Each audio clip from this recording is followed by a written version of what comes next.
right around here. 4 rows up from the ice, about 7 or 8 seats over from the penalty boxes.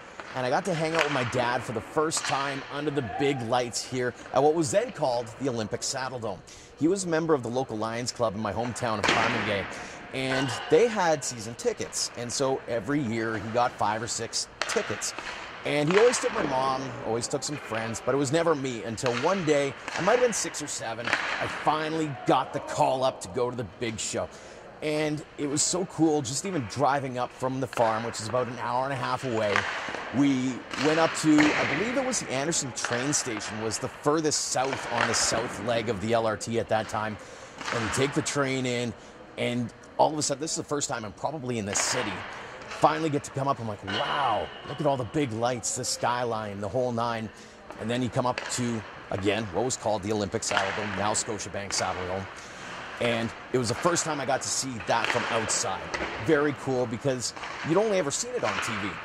So you walk in from the LRT, you get to see all the mementos from not only the Olympics, but the Flames as well. You go up to the concourse, you get to see even more of the mementos and memorabilia. And then you finally get to sit here. Right, front row center almost, some of the best seats in the house in my books at the time. And finally getting to see some of my favorite players live, in person, in the flesh.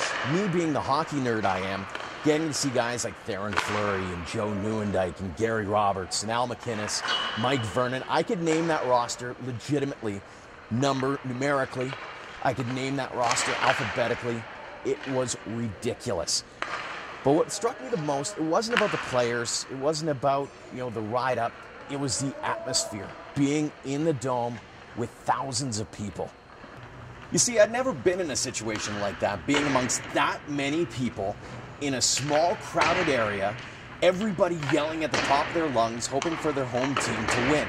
It kind of felt like a rock show, and even though we didn't have things like the energy board with videos playing and pyro and all that kind of stuff, it really was kind of heart-thumping. And now getting the chance to work here in the Dome on a regular basis and getting to see that look on kids' faces makes me think that's how I must have looked being here for the first time. So to those who have donated to Kids Up Front in the past or plan to do so in the future, a giant thank you. Know that your support is going to go a long way in making a lasting impression for a youngster. And that lasting impression might only last a night, but that night is going to allow them to spend a night with their family, with their friends. And at the end of the day, one day they're going to look back on it and say, you know what? I remember my first ticket.